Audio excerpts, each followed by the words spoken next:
मैं ये नहीं मानता हूँ मैं ही काम करता हूँ। मैं मेरे आसपास लोगों को देखता हूँ और मैं हमेशा सोचता हूँ ये मेरे से ज़्यादा काम करते हैं। मैं जब किसान का स्मरण करता हूँ मुझे लगता है किसान कितनी मेहनत करता है, खुले आसमान के नीचे कितना पसीना बहाता है। मैं मेरे देश के जवान को देखता हूँ तो मुझे विचार आता है कि कितने घंटे तक कोई बर्फ में, कोई रेगिस्तान में, कोई पानी में दिन रात काम कर रहा है। मैं किसी मजदूर को देखता हूँ तो मुझे लगता है कितनी मेहनत कर रहा है।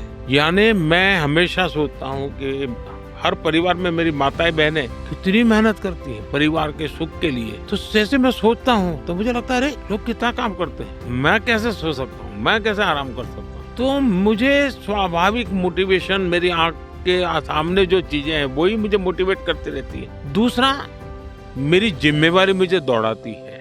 जो जिम्मेवारी देशवासियों ने मुझे दी है, मुझे हमेशा लगता है कि मैं पद पर मौज मस्ती करने के लिए नहीं आया। मेरी तरफ से मैं पूरा प्रयास करूंगा, मेरे परिश्रम में कमी नहीं रहेगी।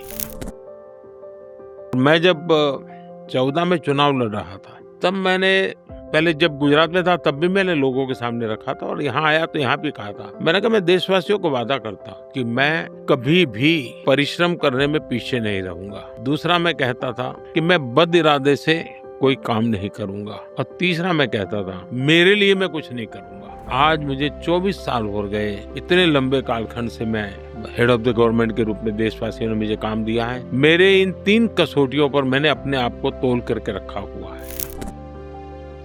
2013 में जब मेरी पार्टी ने तय किया कि मैं प्रधानमंत्री का उम्मीदवार रहूंगा तो मेरी जो आलोचना होती थी वो एक ही आलोचना होती थी और वो व्यापक रूप से चर्चा हुआ, मोदी तो एक स्टेट का नेता है, एक राज्य को चलाया है, उसको विदेश नीति क्या समझ आएगी, वो विदेश में जाके क्या करेगा, ऐसी सारी बातें होती थी। और मुझे जितने भी मेरे इंटरव्यूज होते थे उसमें ये सवाल मुझे पूछा जाता था। तब मैंने एक जवाब दिया था, मैंने कहा कि देखिए भाई, एक प्रेस इंटरव्यू में तो पूरी विदेश नीति में समझा नहीं सकता हूँ और वो नहीं जरूरी है, लेकिन मैं इतना आपको कहता हूँ कि हिंदुस्तान न आंख झुका के बात करेगा न आंख उठा के बात करेगा, लेकिन अब हिंदुस्तान आंख में आंख मिला के बात करेगा।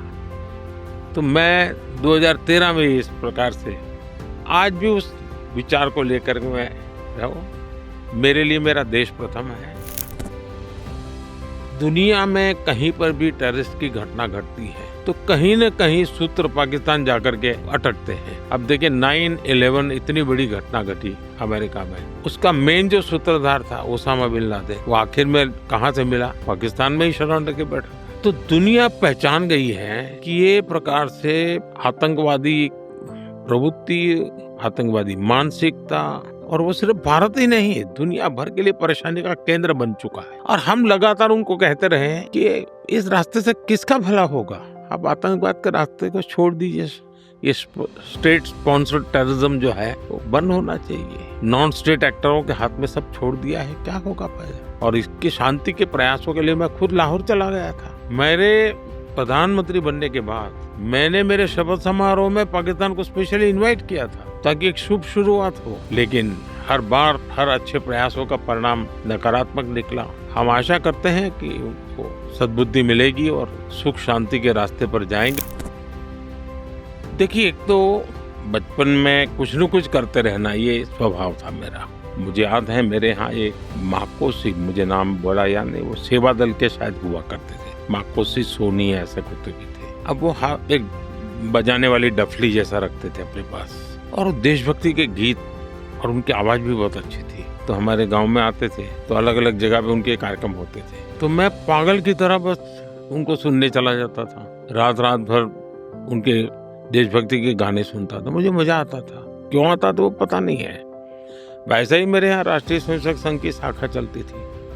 शाखा में तो खेलकूद होता, लेकिन देशभक्ति के गीत होते थे, वो मन को जरा बड़ा मजा आता था, एक मन को छूता था, अच्छा लगता था। तो ऐसे ही करके हम संघ में आ गए। तो संघ के एक संस्कार तो मिले कि भाई कुछ भी सोचो करो, अगर वो पढ़ते हो तो भी सोचो कि मैं इतना पढ़ूं मैं देश के काम आऊं। अगर व्यायाम करता हूँ मैं ऐसा व्यायाम करो मेरा शरीर भी देश को काम आए। ये संघ के लोग सिखाते रहते हैं। अब संघ एक बहुत बड़ा संगठन है, शायद अब उसके 100 साल हो रहे, ये 100वां वर्ष है। और दुनिया में इतना बड़ा स्वयंसेवी संगठन कहीं होगा ऐसा मैंने तो नहीं सुना है। करोड़ों लोग उसके साथ जुड़े हुए हैं, लेकिन संघ को समझना इतना सरल नहीं है। संघ के काम को समझने का प्रयास करना चाहिए। और संघ स्वयं तो एक पर्पज ऑफ लाइफ जिसको कहे, इसके विषय में आपको एक अच्छी दिशा देता है। दूसरा, देश ही सब कुछ है और जन सेवा ही प्रभु सेवा है। ये जो हमारे वेद काल से जो कहा गया है, जो हमारे ऋषियों ने कहा, जो विवेकानंद ने कहा, वही बातें संघ के लोग करते हैं।